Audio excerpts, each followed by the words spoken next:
الحمد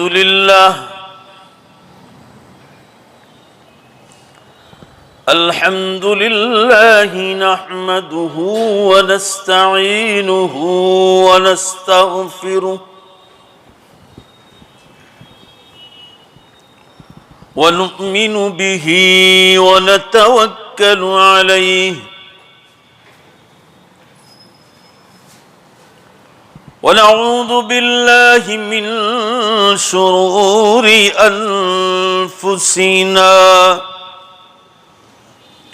ومن سيئات أعمالنا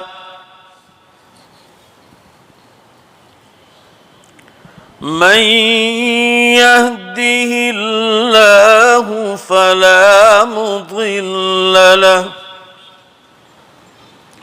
ومن يضلله فلا هادي له ونشهد أن لا إله إلا الله وحده لا شريك له ونشهد أن سيدنا ومولانا محمدا عبده ورسوله قال الله تبارك وتعالى في القرآن المجيد والفرقان الحميد أعوذ بالله من الشيطان الرجيم بسم الله الرحمن الرحيم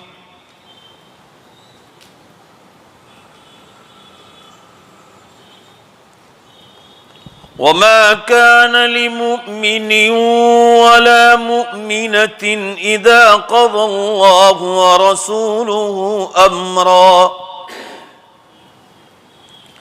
أن يكون لهم الخيرة من أمرهم وقال الله تبارك وتعالى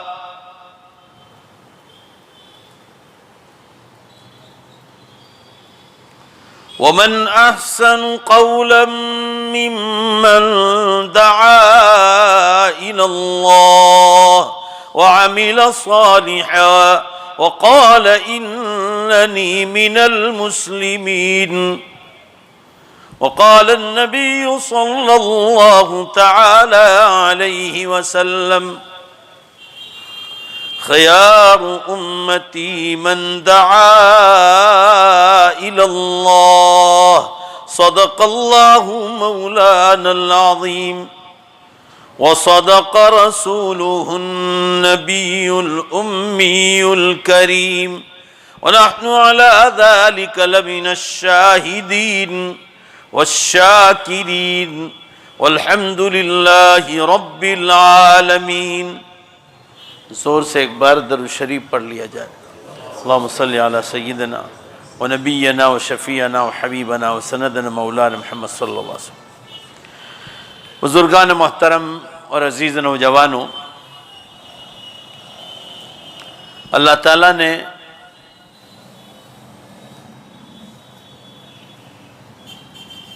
دونوں آیتوں میں مومن کو اس کی پہچان کرائی ہے کہ مومن کس کا نام ہے.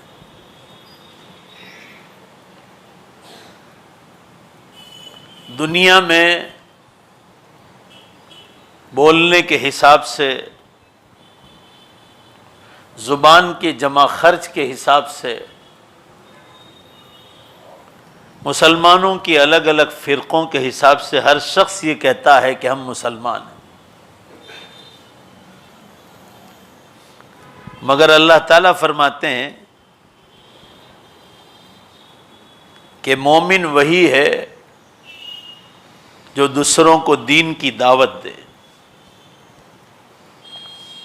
اب دیکھ لینا چاہیے مسلم فرقوں میں اور جماعتوں میں کون سی جماعت جو ہے لوگوں کو اللہ کی طرف بلاتی ہے.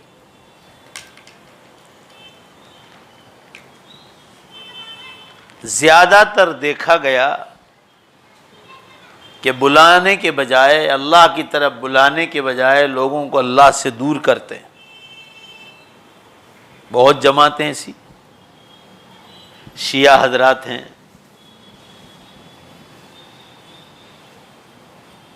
اللہ کی طرف بلانے کے بجائے اللہ سے دور کرتے ہیں۔ اہل بدعت لوگوں کو بھڑکاتے ہیں، جمعے کی نمازوں میں گالیاں بکتے ہیں، امت کو گمراہی کی طرف لے جاتے ہیں۔ کہنے کا منشا یہ ہے کہ قرآن کی زبان میں مسلمان کس کو کہا جاتا ہے؟ اللہ فرماتے ہیں وَمَنْ أَحْسَنُ قَوْلًا مِّمَّنْ دَعَا إِلَى اللَّهِ، بہترین بات اسی شخص کی ہے بولنے کے اعتبار سے جو لوگوں کو اللہ کی طرف بلاتے ہیں۔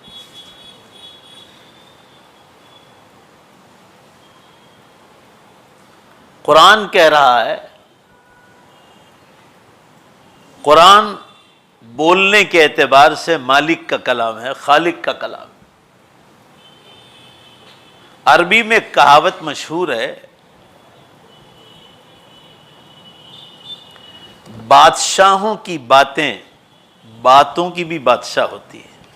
ذرا دھیان دو میں کیا کہہ رہا ہوں، بادشاہوں کی باتیں، زور سے بولو، باتوں کی بھی بادشاہ ہوتی ہے۔ تو اللہ تو ساری کائنات کا مالک ہے، تو اس کی زبان اور اس کی بات تو بادشاہوں کی باتوں کی بھی بادشاہ ہے۔ وہ آخری بات ہوتی جب قرآن کہتا ہے، فرمایا دیکھو کن مسلمانوں میں یہ بات پائی جاتی کہ لوگوں کو اللہ کی طرف بلاتے ہیں، سمجھو وہ مسلمان ہے۔ قرآن پاک میں دوسرے مقام پر ارشاد فرمایا، کوئی مسلمان مرد ہو یا عورت، وَمَا كَانَ لِمُؤْمِنٍ وَلَا مُؤْمِنَةٍ اذا قضى اللہ ورسولہ امرا، کہ جب ان مسلمان مردوں کو اور عورتوں کو اللہ اور نبی کا حکم سنایا جائے، ما کان لہم الخیرۃ من امرہم، پھر وہ اپنے من کے چونچلے نہیں چلاتے اللہ کے سامنے، اللہ کے نبی کے فیصلے کے سامنے، وہ اللہ اور اللہ کے نبی کے حکم کے سامنے سر جھکا دیتے۔ قرآن کی اس آیت کا منشا یہی ہے کہ مسلمانوں کی جماعتوں میں ان جماعتوں کو ڈھونڈو کہ کس جماعت میں اللہ اور نبی کے حکموں کو زیادہ زندہ کیا جاتا ہے۔ نماز ہو، روزہ ہو، زکوٰۃ ہو، حج ہو، قربانی ہو، صدقہ فطر ہو، پڑوسی کا حق ہو، ماں باپ کا حق ہو، رشتہ داروں کا حق ہو، حلال روزی کا معاملہ ہو، سنت کے مطابق بزنس اور تجارت کا معاملہ ہو، کھیتی باڑی سنت کے مطابق کے طریقے سے ہو، نوکری دھندا سنت کے طریقے سے ہو، ان جماعتوں میں دیکھو۔ اب دنیا بھر کی مسلمانوں کی جماعتیں اور قوموں کو دیکھو تو آپ کو ملے گا ہمارا طبقہ جس کو اہل سنت والجماعت کہا جاتا ہے، اہل دیوبند جس کو کہا جاتا ہے، جہاں سے حضرت مولانا اشرف علی صاحب تھانوی رحمۃ اللہ علیہ پیدا ہوئے، حضرت مولانا الیاس صاحب نور اللہ مرقدہ پیدا ہوئے، حضرت مولانا رشید احمد گنگوہی صاحب رحمۃ اللہ علیہ پیدا ہوئے، حضرت مولانا یعقوب صاحب نانوتوی رحمۃ اللہ علیہ پیدا ہوئے۔ یہ ساری جماعت جو ہے جن سے اللہ نے اللہ کے دین کا کام لیا۔ حضرت مولانا الیاس صاحب نور اللہ مرقدہ سے دعوت و تبلیغ کا کام لیا۔ حضرت مولانا تھانوی رحمۃ اللہ علیہ سے اللہ نے خانقاہی نظام کا کام پورے عالم میں لیا۔ حضرت مولانا رشید احمد صاحب گنگوہی اور حجت الاسلام حضرت مولانا محمد قاسم صاحب نانوتوی، ان سے اللہ تعالیٰ نے مدارس اور مکاتب سے لائن سے کام لیا۔ یہ سب دین کے بڑے بڑے شعبے ہیں جو اللہ نے اس آخری صدی میں ان حضرات سے کام لیا۔ باقی آپ جا کے دیکھو، میدان کے میدان خالی پڑے، صرف رسمی اعتبار سے اسلام ہے، باقی عملی اعتبار سے بہت کم۔ اللہ تعالیٰ آمین کہو سب مل کر، اللہ ان کو بھی صحیح ہدایت نصیب فرما۔ عرض کرنے کا منشا یہ ہے، اللہ کی طرف بلانے والی جماعت جو ہوگی وہی سچے مسلمان ہیں۔ قرآن کی دوسری آیت میں ٹانک کر بتلایا گیا، کسی مسلمان مرد اور عورت کو اجازت نہیں ہے کہ جب اللہ اور نبی کا حکم سامنے آ جائے تو وہ اپنے من کے چونچلے چلائے، من کی بات کو آگے رکھ کے کہا کسی کو اجازت نہیں۔ حتیٰ کہ نبی اکرم صلی اللہ علیہ وسلم کو بھی اللہ کے حکم کے سامنے سر جھکانے کا حکم ہے، اور آپ نے جھکایا، پوری زندگی عملی جامہ پہنا کر بتلایا۔ حکم کے معاملے میں نبی علیہ السلام کو بھی اللہ نے معاف نہیں کیا۔ ایک مرتبہ آپ صلی اللہ علیہ وسلم کے پاس حضرت جبریل علیہ السلام نے آنے کا وعدہ کیا تھا، اور یہ فرمایا کہ اللہ کے رسول فلاں نماز کے بعد میں آپ کے پاس حاضر ہونے والا ہوں۔ حضرت جبریل علیہ السلام وہ فرشتوں کے سردار ہیں، یہ نبیوں کے سردار ہیں۔ وعدہ ہو گیا، آپ صلی اللہ علیہ وسلم انتظار کر رہے اپنے مکان مبارک پر، جبریل علیہ السلام نظر نہیں آئے۔ آپ صلی اللہ علیہ وسلم باہر نکلے اور آپ نے سیدھی نظر پھینکی مگر جبریل علیہ السلام نظر نہیں آئے۔ سیدہ عائشہ رضی اللہ تعالیٰ عنہ کے گھر پر آپ کی باری تھی۔ آپ نے حضرت عائشہ رضی اللہ تعالیٰ عنہ سے پوچھا، عائشہ اللہ کے پیغمبر کبھی وعدے کے خلاف نہیں کرتے، حدیث میں اللہ بھی وعدے کے خلاف نہیں کرتے اور اللہ کے پیغمبر بھی، پھر جبریل علیہ السلام آج وقت پر کیوں نہیں آئے؟ حضرت عائشہ رضی اللہ تعالیٰ نے فرمایا، اللہ کے رسول مجھے کیا معلوم، یہ آپ کا معاملہ اور جبریل امین کا معاملہ ہے، میں تو گھر کے کام میں ہوں، اسی میں لگی ہوئی ہوں۔ آپ خاموش ہو گئے۔ آپ کے ہاتھ میں لاٹھی مبارک تھی، جبریل علیہ السلام کے نظر نہ آنے پر آپ پریشان ہو گئے۔ آپ نے دیکھا کہ جبریل باہر دوبارہ نکلے، نظر نہیں آئے۔ آپ آ رہے ہیں، جا رہے ہیں، پریشان ہیں کہ آج جبریل کیوں ٹائم پر نہیں پہنچے۔ ایک بار اور نکلے، پھر داہنی سائڈ نظر ڈالی مکان مبارک کے تو دیکھا کہ جبریل علیہ السلام باہر کھڑے ہیں۔ حضرت جبریل علیہ السلام نے سلام کیا، آپ صلی اللہ علیہ وسلم نے سلام کا جواب دیا۔ آپ نے پوچھا کہ جبریل اللہ اور اللہ کے پیغمبر تو وعدے کے خلاف نہیں کرتے، پھر آپ لیٹ کیوں آئے؟ میں کب سے پریشان ہوں، آپ نہیں آئے تھے، آپ کبھی جو ہے تاخیر سے پہنچتے نہیں، آج کیوں لیٹ ہوئے؟ جواب یہ ملا کہ اللہ کے رسول صلی اللہ علیہ وسلم میں تو وقت پر کب ہی سے آ چکا تھا، ہم کبھی وعدے کے خلاف نہیں کرتے، مگر مجھے اللہ نے آپ کے مبارک مکان میں آنے سے روک دیا تھا۔ آپ صلی اللہ علیہ وسلم نے پوچھا کیا بات ہے؟ تو نبی علیہ السلام کا مکان ہے، نبی کے مکان سے کیوں روکا؟ فرمایا اے رسول اللہ صلی اللہ علیہ وسلم، آپ جس چٹائی پر بستر پر آرام کر رہے اس پر سیدہ عائشہ رضی اللہ تعالیٰ نے چادر بچھائی ہے اور وہ چادر نیچے زمین تک لٹک رہی ہے۔ مدینہ منورہ کے محلے کے کتے کا ایک چھوٹا سا پلہ، چھوٹا سا بچہ اس چادر کے نیچے گھسا ہوا ہے اور چادر اوپر آ گئی ہے۔ اے اللہ کے نبی آپ کو معلوم نہیں، وہ محلے کے کتے کا بچہ آپ کے مبارک مکان میں ہے، اس لیے مجھے اللہ نے آپ کے گھر میں آنے سے روک لیا۔ فرمایا انا لا ندخل بیتا فیہ کلب ولا صورہ، ہم اس گھر میں نہیں جاتے، ہم اللہ کے فرشتے ہیں، ہم اس گھر میں نہیں جاتے، زور سے بولو جس میں کیا ہو؟ کتا ہو، زور سے بولو بھائی کیا ہو؟ ہم اس گھر میں داخل نہیں ہوتے، مجھے اللہ نے روک دیا۔ آپ صلی اللہ علیہ وسلم نے فرمایا یہاں کیسا کتا؟ حضرت جبریل علیہ السلام نے فرمایا اندر ہے۔ آپ صلی اللہ علیہ وسلم فوراً تشریف لائے، بات مان لی، چادر اٹھا کر دیکھا تو کتے کا چھوٹا سا بچہ بیٹھا ہوا تھا۔ فوراً آپ صلی اللہ علیہ وسلم نے اس کو باہر نکالا اور پھر جبریل علیہ السلام کو مبارک مکان میں آنے کی اجازت ملی۔ یہ حدیث امام بخاری رحمۃ اللہ علیہ نے نقل کی ہے۔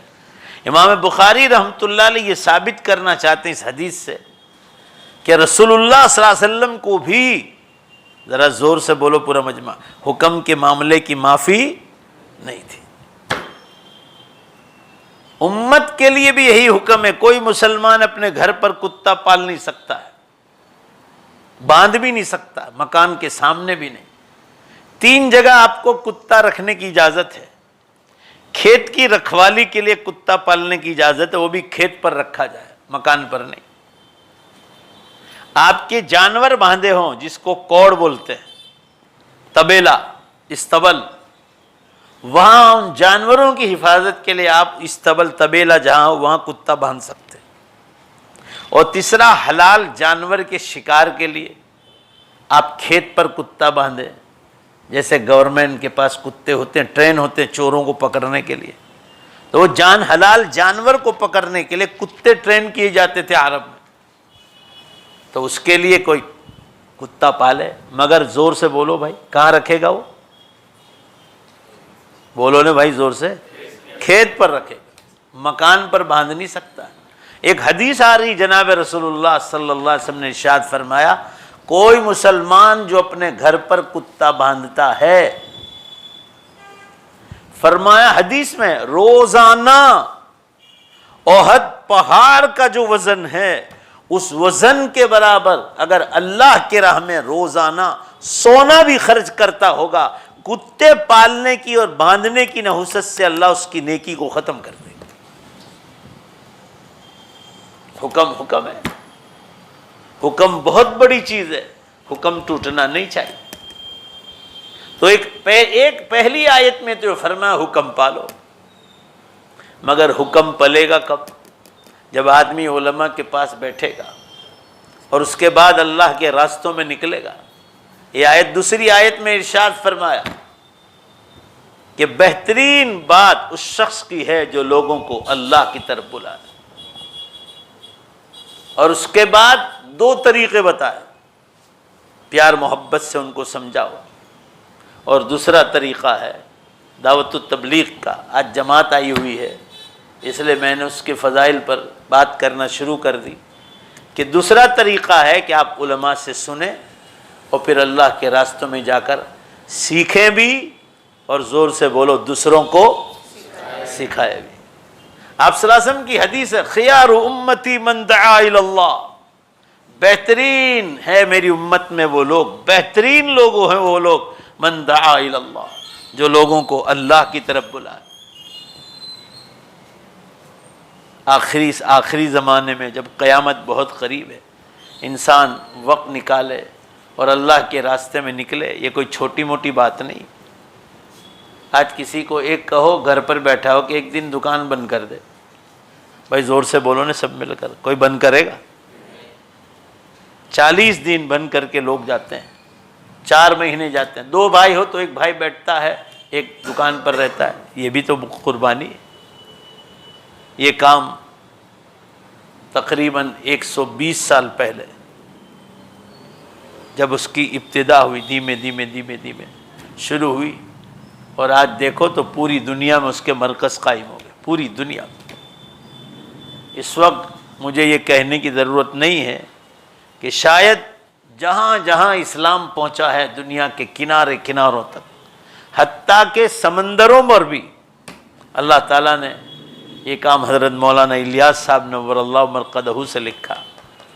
یہاں مہاراشٹر میں ایک شہر ہے مالیگاؤں، وہاں حضرت مولانا سلیمان صاحب شمسی تھے، بہت بڑے عالم دین تھے اور شیخ الحدیث تھے، وہ بخاری شریف پڑھاتے تھے۔ وہ پہلی بار 4 مہینے جماعت میں نکلے تھے، چائنا گئے تھے، چائنا۔ ذرا زور سے بولو نا، قصہ یاد رکھنے کے لائق ہے۔ کہاں گئے تھے؟ چین، چائنا گئے تھے۔ آنے کے عالم دین تھے، آنے کے بعد ایک کتاب لکھی ہے، اس کتاب کا نام ہے نقوش چین۔ چین کے نقشے کیا ہے دعوت و تبلیغ کے حساب سے۔ حضرت مولانا نے اس میں ایک واقعہ لکھا ہے کہ ہم لوگ گشت کرنے کے لیے وہاں چین میں بہت بڑی تعداد انسانوں کی سمندروں میں، سٹیمروں میں رہتی، کیونکہ دنیا میں سب سے زیادہ پبلک چائنا میں نمبر 1، سب سے زیادہ، یہاں تک کہ لوگ سٹیمروں میں رہتے ہیں۔ تو کہا ہم گشت کرنے کے لیے سٹیمر میں گئے، ہم سمجھے مسلمان ہوں گے، چلو جاہل قسم کے ان کو دین کی دعوت دیں۔ کہا جب اندر گئے تو معلوم ہوا کہ وہ پوری سٹیمر ایک دارالعلوم تھی، جس میں بیرسیوں درسگاہ تھی، بخاری شریف کا درس ہوتا تھا، اور تقریباً 10 سے زیادہ درسگاہوں میں بچے پانی پر قرآن مجید کو حفظ کر رہے. ذرا زور سے بولو نا بھائی، کس پر؟ پانی پر. تو میں سمجھتا تھا صرف زمین پر کام ہو رہا ہے یہ کام، مگر کہا کہ دیکھو یہ دعوت و تبلیغ کا کام پہاڑوں پر بھی ہوتا تھا، زمین پر بھی ہوتا تھا. ہم چین جا کر آئے تو پتہ چلا کہ صرف زمین اور پہاڑ پر نہیں، پانی پر بھی کام ہو رہا ہے. بھائی بولو نا، صحیح ہے کہ نہیں؟ تو اللہ تعالیٰ نے یہ کام حضرت مولانا الیاس صاحب نور اللہ مرقدہ سے لیا اس صدی میں، اور یہ کام پورے عالم میں پہنچ چکا ہے. آپ صلی اللہ علیہ وسلم فرما رہے بہترین مسلمان وہ ہے، قرآن حدیث میں، من دعا الی اللہ، جو لوگوں کو اللہ کی طرف بلائے. یہ کوئی چھوٹی موٹی چیز نہیں. ایک صحابی رضی اللہ تعالیٰ عنہ، بڑے زبردست صحابی تھے، جب ایمان لائے اور آپ صلی اللہ علیہ وسلم کی زبان سے دعوت کے فضائل سنے، روزانہ ایک وقت نکالتے تھے 24 گھنٹے میں، اور کسی بھی غیر مسلم سے ملاقات کرتے تھے یا مسلمان سے ملتے تھے اور ان کو دین کی دعوت دیتے تھے. آپ صلی اللہ علیہ وسلم کی ایک حدیث ان کے کانوں میں پڑی تھی کہ اللہ کے راستے میں جو غبار لگتا ہے، مٹی، فرمایا اس بدن کو جہنم کی آگ چھوئے گی بھی نہیں. حدیث ہے. روزانہ جب وہ گھر واپس آتے تھے، وہاں تو مٹی بہت اڑتی تھی. اب وہ مدینہ شریف نہیں رہا، اب تو شہروں کی رانی بن گئی. وہ کہیں آپ کو مٹی نظر نہیں آئی. اس زمانے میں مٹی مٹی اڑتی تھی.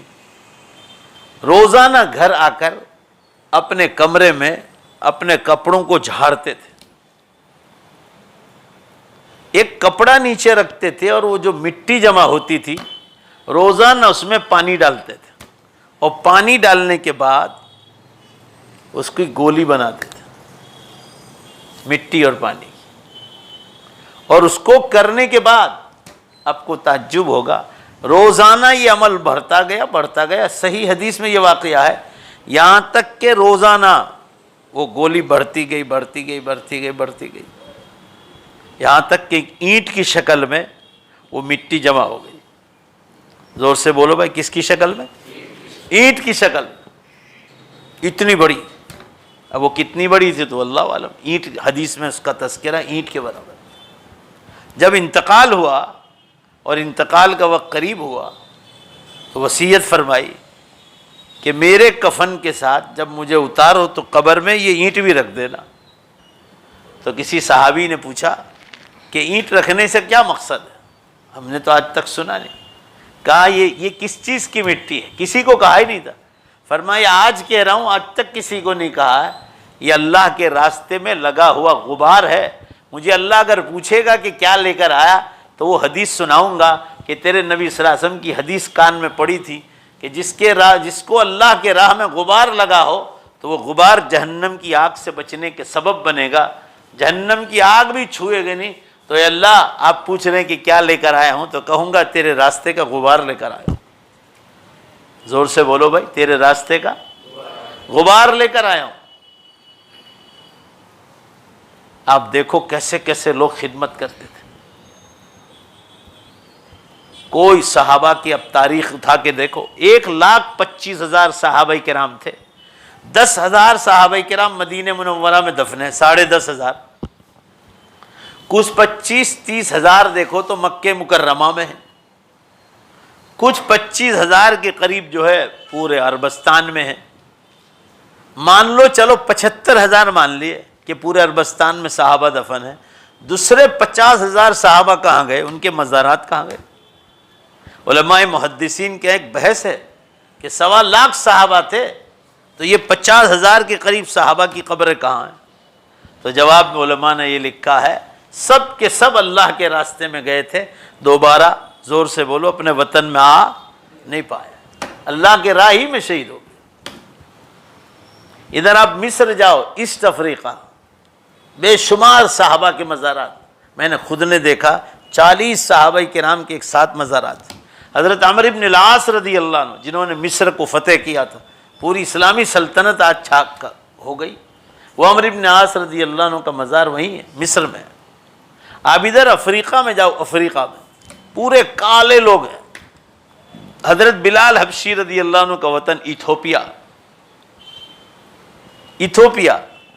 حضرت بلال حبشی رضی اللہ عنہ کا وطن پورا اسلامی کنٹری ہے. بے شمار صحابہ کرام کے مزارات ہیں. حضرت ام حبیبہ رضی اللہ تعالیٰ عنہ جو آپ صلی اللہ علیہ وسلم کی پاک بیویوں میں ان کا نام آتا ہے، ام حبیبہ رضی اللہ عنہ حبشہ کی رہنے والی تھی، ایتھوپیا کی. زور سے بولو بھائی، کہاں کی تھی؟ ایتھوپیا کی. وہ عورت جس کا تذکرہ صحیح حدیث میں آ رہا ہے، جو آپ صلی اللہ علیہ وسلم کے زمانے میں مسجد نبوی کو صاف کرتی تھی. روز جب صحابہ کرام نماز پڑھ کے چلے جاتے تھے، دن میں ایک بار وہ اللہ کے گھر کو صاف کرتی تھی. حدیث صحیح حدیث میں تذکرہ آ رہا ہے. وہ ایمان لائی. آپ صلی اللہ علیہ وسلم کے صحابہ کی ہجرت ہوئی تھی ایتھوپیا، حبشی بلال حبشی رضی اللہ عنہ کے وطن. یہ عورت صحابہ کے ہاتھ پر ایمان لائی تھی. تو صحابہ سے پوچھا تھا کہ اللہ کے رسول صلی اللہ علیہ وسلم زندہ ہے؟ کہا جی ہاں، حیات ہے. یہ عورت لوگوں کے گھروں میں کام کرتی تھی اور اس سے پیسے کمائے. اس زمانے میں 2-4 آنے جو بھی رہا ہو ایتھوپیا میں، پانی کی کشتی سے اس نے جدہ کا سفر کیا تھا، پانی کی کشتی سے، اور پھر اونٹ کی سواری جدہ سے لے کر مدینہ پاک پہنچی تھی. لوگوں سے پوچھا اللہ کے نبی صلی اللہ علیہ وسلم کہاں ہے؟ باقاعدہ ایتھوپیا سے سفر کیا، سمندر پار کر کے گئی. بوڑھی عورت تھی مگر چلتی پھرتی تھی. اس کا تذکرہ حدیث کی کتابوں میں آتا ہے. روزانہ مدینہ جا کر آپ صلی اللہ علیہ وسلم نے ان کو ایک مکان دے دیا تھا، جھونپڑی، اس میں وہ رہتی تھی. وقت پر ان کو کھانا پہنچ جاتا تھا. ایک دن رات کو ان کا انتقال ہو گیا. صحابہ کو معلوم تھا کہ آپ صلی اللہ علیہ وسلم کو اس بوڑھی عورت سے بہت محبت، یہ مہاجرہ ہے، ہجرت کر کے آئی تھی.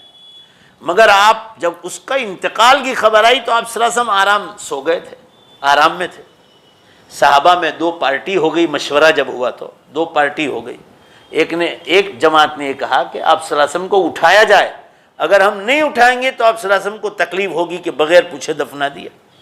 اور ایک جماعت نے کہا کہ آپ صلی اللہ علیہ وسلم کو اٹھانے جائیں گے تو آپ کی تہجد خراب ہوگی. ہم بہت سارے صحابہ کو، عورتوں کو دفنا دیتے ہیں غسل کر کے جنازے کی نماز، تو ان کو بھی دفنا دیا جائے. چنانچہ مشورہ بالآخر اخیر میں یہی ہوا کہ آپ صلی اللہ علیہ وسلم کو اطلاع نہ دی جائے. فجر کی نماز جب آپ صلی اللہ علیہ وسلم نے سلام پھیرا، ایک صحابی نے ہمت کی، کسی کی ہمت نہیں ہو رہی تھی. کان میں جا کر ارشاد فرمایا اللہ کے رسول، وہ جو حبشہ سے عورت آئی تھی ہجرت کر کے اور آپ کے دیدار کے لیے، آپ کی خدمت میں دین حاصل کرنے کے لیے، کل رات اس کا انتقال ہو گیا اور ہم نے فلاں جگہ اس کو دفنا دیا ہے. ہم نے جنازے کی نماز پڑھی، ایک صحابی نے کفن دے دیا. فرمایا کہاں ہے قبر؟ آپ صلی اللہ علیہ وسلم کی حدیث کا جملہ ہے، سانس کان کھول کے سن لیجئے گا، حدیث کے الفاظ ہیں. آپ صلی اللہ علیہ وسلم ذرا اتنے ناراض ہو گئے کہ چہرہ مبارک ایسا لال ہو گیا جیسے انار کے دانے پرو دیے. تکلیف ہوئی تھی. آپ صلی اللہ علیہ وسلم نے فرمایا اگر کوئی مالدار آدمی ہوتا تو تم مجھے اٹھاتے، یہ غریب عورت تھی اس لیے نہیں اٹھایا. آپ صلی اللہ علیہ وسلم، صحابہ نے جواب دیا کہ اللہ کے رسول ایسی بات نہیں تھی، مسئلہ یہ تھا کہ آپ کی تہجد خراب نہ ہو اس لیے ہم نے آپ کو نہیں اٹھایا. تو پھر آپ صلی اللہ علیہ وسلم خاموش ہو گئے. آپ کا غصہ ٹھنڈا ہو گیا. آپ جب غصے ہوتے تو بس چہرہ مبارک لال ہوتا تھا، اس سے آگے کچھ نہیں ہوتا تھا. ڈانٹ ڈپٹ نہیں کرتے تھے، چلانے کا کام آپ کا نہیں ہوتا تھا. فوراً آپ کا غصہ ٹھنڈا ہو. پوچھا قبر کہاں ہے؟ فہم اس جگہ. آپ صلی اللہ علیہ وسلم کو لے جایا گیا. جس قبرستان میں قدم مبارک رکھا ہے، دھیان سے سنو، جو جگہ بتائی گئی، آپ صلی اللہ علیہ وسلم نے جیسے قدم مبارک رکھا قبرستان میں تو آپ پر پورے قبرستان والوں کا حال کھولا گیا. اس زمانے میں منافق مسلمان ایک ہی جگہ دفن کر دیے جاتے تھے. تو فرمایا گیا کہ آپ نے ایسی جگہ دفن کیا ہے.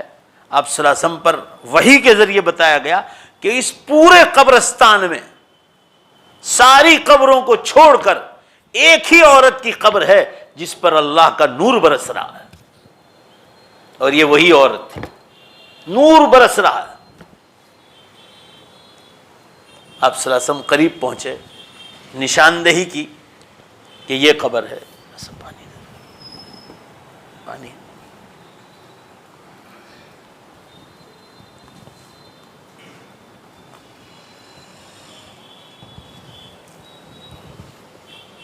آپ صلی اللہ علیہ وسلم نے اس کی قبر پر جا کر مغفرت کے لیے دعا مانگی, جنت کے دخول اور درجات کی بلندی کے لیے دعا. آپ دعا میں شامل ہیں, مشغول ہیں, اور آپ پر وحی کے ذریعے دوسرا قبر کا حال کھولا گیا. سنیے ذرا, قبر کا حال کھولتے اللہ تعالیٰ نے آپ کو بتایا کہ اس آسمان سے جو اس عورت کی قبر پر نور برس رہا تھا, جو روز اللہ کے گھر کو صاف کرتی تھی, فرمایا اتنا نور پھیلا اس قبر سے, اتنا نور پھیلا, اتنا نور پھیلا کہ اس عورت کی قبر کی نور کی برکت سے اللہ نے پورے قبرستان کی قبروں میں نور پھیلا دیا. پورے قبرستان, یعنی لوگوں کو بتایا کہ تم جس عورت کو کالی سمجھتے تھے, کیونکہ حبشہ کے, ایتھوپیا کے رہنے والے کالے ہوتے ہیں. یہاں آپ راج پیپلا کی سائڈ جاؤ تو ایک مزار شریف ہے پہاڑ پر, حضرت بلال حبشی رضی اللہ عنہ کا پورا خاندان, آج بھی ان کی اولادوں میں لوگ وہاں موجود ہیں, بالکل کالے سیدھی لوگ. اللہ تعالیٰ نے بتایا کہ دیکھو وہ گو رنگ سے گو کالی تھی مگر اس کے دل میں ایمان تھا. ہمارے یہاں یہ نہیں دیکھا جاتا کہ گورا کون ہے اور کالا کون ہے, پیسے والا کون ہے اور غریب کون ہے, بادشاہ کون ہے اور فقیر کون ہے. ہمارے یہاں تو زور سے بولو بے شک ایمان اور اعمال کی قدر ہے. آپ لوگ جیسے بولتے ہی نہیں ہو, زور سے بے شک نہیں بول سکتے. ہمارے یہاں تو ایمان اور اعمال کی قدر ہے, بولو نا. ہاں یہ چیز ہے, یہ نہیں دیکھا جاتا کہ بادشاہ کون ہے, مالدار کون ہے, گورا کون ہے. قرآن میں ہے یا ایھا الناس انا خلقناکم من ذکر وانثی وجعلناکم شعوبا وقبائل لتعارفوا ان اکرمکم عند اللہ اتقاکم. کا گورا, کالا, مالدار, غریب, بادشاہ, فقیر کو تم قبیلے یہ سب پہچان کے لیے ہے تاکہ تم ایک دوسروں کو پہچانو. ان اکرمکم عند اللہ اتقاکم, اللہ کے نزدیک عزت والا وہی شخص ہے, زور سے بے شک بولو, جو اللہ سے سب سے زیادہ ڈرنے والا ہو. یہ چیز ہے اللہ کی. یہ عورت ہجرت کر کے مدینہ پاک پہنچی تھی اور سمندری سفر کے, اس وقت یہ اسٹیمریں نہیں تھی آپ صلی اللہ علیہ وسلم کے زمانے, مشین والی اسٹیمر ہے, سیدھی سادھی کشتیاں ہلے سے مار مار کر کئی مہینوں بعد پہنچی ہوگی مسلمانوں. اور سمندر اللہ کا پناہ. یہ صحابہ کرام نے جو دنیا بھر میں سفر کیے, پلین تھوڑے ہی تھے. یہ یورپ میں صحابہ کرام کے مزارات ہیں. یورپ میں حضرت رمیسہ رضی اللہ عنہا کا مزار یہ سائپرس میں ہے, یورپ میں ہے. اس وقت کون سی اسٹیمریں تھیں, کون سے پلین تھے, سیدھی سادھی کشتیاں اور ناؤ تھی, اسی میں وہ سفر مہینوں مہینوں لگ جاتے تھے. کیا کھاتے ہوں گے, کیا پیتے ہوں گے, کیسی کیسی قربانیوں سے اللہ کا دین پھیلا ہے. آج حضرت رمیسہ اور ان کے شوہر کا مزار وہاں اور دوسرے صحابہ کرام کے مزارات یورپ میں دریا کے کنارے پر ہیں. اور وہ بہت بڑا مزار شریف بنایا اور اس پر عربی میں لکھا ہے قبر المرأة الصالحہ, نیک خاتون کا مزار, رمیسہ ام حرام بنت ملحان رضی اللہ تعالیٰ. کہنے کا منشا یہ ہے کہ آدمی اللہ کے حکم پر اس وقت عمل کر پائے گا جب آدمی دین سیکھے اور دوسروں کو سکھائے. اسی میں سے ایک یہ نقل و حرکت ہے جو دعوت و تبلیغ ہے. اللہ تعالیٰ شانہ ہم تمام کو اس کام سے محبت عطا فرمائے. جب آدمی محبت کی لائن پر آئے گا نا تو پھر اس کو اپنا کام سمجھتا ہے. ذرا زور سے بولو بھائی, محبت کی لائن پر آئے گا تو کیا سمجھے گا, اپنا کام. سب آدمی اپنا کام کبھی نہیں چھوڑتا. ہاں, لہذا گھروں میں تعلیم زندہ ہونی چاہیے, مسجدوں میں جماعت وار جو تعلیم ہوتی ہے اس میں بیٹھنا چاہیے. آپ کے گھروں میں روزانہ تعلیم ہو, تعلیم کے حلقے لگیں گے تو آپ کو قرآن و حدیث کی ایک بات کا پتہ چلے گا, تو پھر اللہ آپ کے گھروں میں بھی نور نازل فرمائے گا. اور آدمی وقت نکال کر 3 دن 10 دن یہ جو بھی بزرگوں نے وظائف بتلائے اس حساب سے آدمی اپنی طاقت کے مطابق نکلے، علماء کی صحبت اختیار کرے، خانقاہی بزرگوں کے ہاتھ پر بیعت ہو کر اپنے دل کی اصلاح کریں۔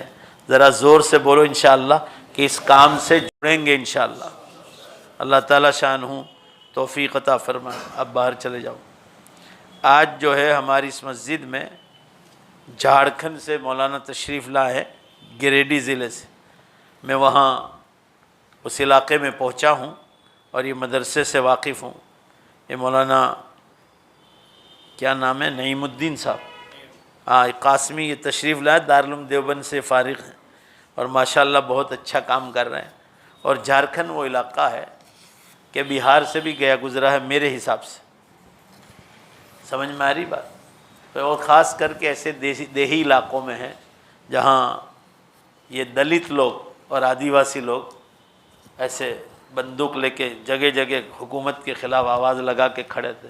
میں خود، میری گاڑیاں وہاں سے پاس ہوتی تھی تو اتنی آنکھیں ان کی نظر آتی تھی، صرف آنکھیں، کالے کالے کپڑوں میں ملبوس ایسے بندوق لے کے کھڑے تھے۔ اس علاقے میں یہ مدرسے واقع ہیں اور بڑے غریب علاقے سے آئے ہیں۔ اب حضرات سے گزارش ہے زکوٰۃ، صدقات، خیرات للہ سے اس مدرسے کی مدد فرمائے، اللہ آپ کو جزا خیر دے گا انشاءاللہ۔ ابھی لاک ڈاؤن کی وجہ سے مدرسے کے حالات خراب نہیں ہیں، اللہ نے جن کو دیا ہے اپنے لیے یا مرحومین کی ایصال ثواب کے لیے۔ یہ کیا ہے؟ آپ بھی آئے ہیں تو جاؤ۔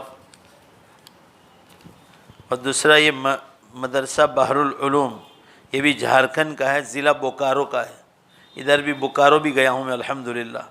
یہ مولانا ہاشم صاحب مظاہری آئیں، دونوں حضرات کو اپنی اپنی طاقت کے مطابق امداد فرمائیں۔ درود شریف پڑھ لیں۔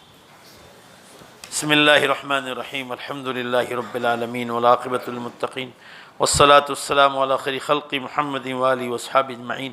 ربنا آتنا فی الدنیا حسنہ وفی الآخرۃ حسنہ وقنا عذاب النار۔ اے اللہ اپنے فضل سے ہمارے گناہوں کی بخشش فرما، اے اللہ ہمیں لمبی عمر عطا فرما، نیک اعمال کے ساتھ، تندرستی کے ساتھ، گناہوں سے بچاتے ہوئے۔ اور مولا جب دنیا سے جانے کا وقت آ جائے ہم سب کا خاتمہ ایمان پر فرما۔ اے اللہ ایمان پر موت کی بھیک مانگتے ہیں، ہم سب کو ایمان پر موت عطا فرما۔ اے اللہ ہر پیر کو ہونے والی اس مجلس کو قبول فرما، آپ کے ہاں آسمانوں پر اے اللہ اس کو شرف قبول عطا فرما، اس کو اللہ اچھی نگاہوں سے دیکھا جائے، غیب سے ایسی مدد فرما۔ اللہ 1.5 برس کے بعد یہ مجلس شروع ہوئی ہے، اے اللہ لوگوں تک بات پہنچانا بھی آپ ہی کا کام ہے، لوگوں کے دلوں تک اس مجلس کی بات پہنچانا بھی آپ ہی کے کام ہے، قدم اٹھا کر بھیجنا بھی اللہ آپ ہی کے ہاتھ میں ہے۔ ہم آپ ہی سے بھیک مانگتے ہیں دوبارہ یہ مجلس اپنی رونق پر آ جائے اور اللہ پورا مجمع بھر جائے، غیب سے ایسی مدد نازل فرما۔ اے اللہ ہمارے مرحومین کی مغفرت فرما، خاص کر ہمارے ماں باپ، نانا نانی، دادا دادی، پردادے، پرنانے، پرنانیاں، پردادیاں، اللہ سب کی مغفرت فرما، انہیں جنت الفردوس میں اعلیٰ مقام عطا فرما۔ اے اللہ ان کی خدمات کو قبول فرما، ان کے حسنات کو قبول فرما، اے اللہ ان کے سیئات کو حسنات سے مبدل فرما۔ اے اللہ ہمارے ماں باپ اور مرحومین رشتہ داروں سے، بھائی بہن سے، تمام سے آپ راضی ہو جائیں۔ آپ راضی ہو گئے تو ہمارے مرحومین کا بیڑا پار ہے۔ اے اللہ پوری امت کا بیڑا پار لگا دے، سارے مرحومین امت سے خوش ہو جائیں آپ۔ اے اللہ سب پر سے اپنا عذاب ہٹا لیں، کوئی بھی مسلمان تکلیف میں نہ ہو۔ اے اللہ آپ رب رحیم ہیں، رب کریم ہیں، رب غفور الرحیم ہیں، غفار الذنوب اور ستار العیوب ہیں، ارحم الراحمین و اکرم الاکرمین ہیں۔ اے اللہ آپ امت کے سارے گنہگاروں کو معاف کر دیں تو آپ کو کوئی پوچھنے والا نہیں ہے۔ اے اللہ پوری امت کی بخشش فرما دیں، پوری امت کی بخشش فرما دیں، الہ العالمین سب کی بخشش فرما دیں۔ ان جانے والوں میں رمضان المبارک میں ہماری والدہ بھی آپ کی جوار رحمت میں آئی ہے، اللہ اس بوڑھی عورت پر رحم فرما، اس کی قبر پر نور کی بارش نازل فرما، ان کی قبر کو رحمتوں، برکتوں اور مغفرتوں سے ڈھانپ لے، ان کا حشر نبیوں کے ساتھ، صدیقین، شہداء، صالحین اور صالحات کے ساتھ فرما دے۔ انہوں نے 42 سال دین کے لیے مدرسہ پڑھایا، اللہ والدہ کی اس خدمت کو قبول فرما لے۔ اللہ جوانی میں بیوہ ہو گئی اور اس جوانی میں ہم بچوں کی خاطر اس نے جوانی قربان کر دی، اے اللہ تو اس کو قبول فرما لے، اور پاک دامنی کے ساتھ پوری جوانی گزار دی پردے کے ساتھ، اے اللہ اس کو صبر پر اس کو بہتر سے بہتر بدلہ عطا فرما۔ والدین سب کی قبروں پر نور کی بارش نازل فرما۔ آپ رب رحیم ہیں، رب کریم ہے، غفور الرحیم ہے۔ ماں ہے، اللہ کسی کی بھی ماں ہو، ماں ہے۔ ہماری ماؤں نے جو ہمارے لیے تکلیفیں اٹھائی ہیں اللہ اس کا کوئی بدلہ نہیں چکا سکتا۔ ہمارے سب کے ماں باپ کی مغفرت فرما، ان کو قبروں میں راحت عطا فرما۔ اللہ ان کی قبروں کو جنت الفردوس کا ایک باغ بنا دے۔ ہمارے نانا نانی، دادا دادی، تمام ماموں، چچا، خالہ، پھوپھی، پھوپھڑ، خالو، تمام رشتہ داروں کی جن لوگوں نے ہماری مددیں کی ہیں سب کی بخشش فرما، سب سے تو راضی ہو جا، ان کے درجات کو بلند فرما، انہیں جنت میں اعلیٰ مقام عطا فرما۔ اللہ یہ جماعتیں جو دین کا کام کر رہی ان کی آبیاری فرما، ان کی غیب سے مدد نازل فرما۔ اللہ لوگ جماعت میں نکلنے کے لیے تیار ہو جائیں، ایسے اسباب آسان فرما۔ ان حضرات کے ذریعے تیرا دین پھیلے، ایسی مدد نازل فرما۔ ہماری دعاؤں کو اپنے فضل و کرم سے قبول فرما، برحمتک یا ارحم الراحمین۔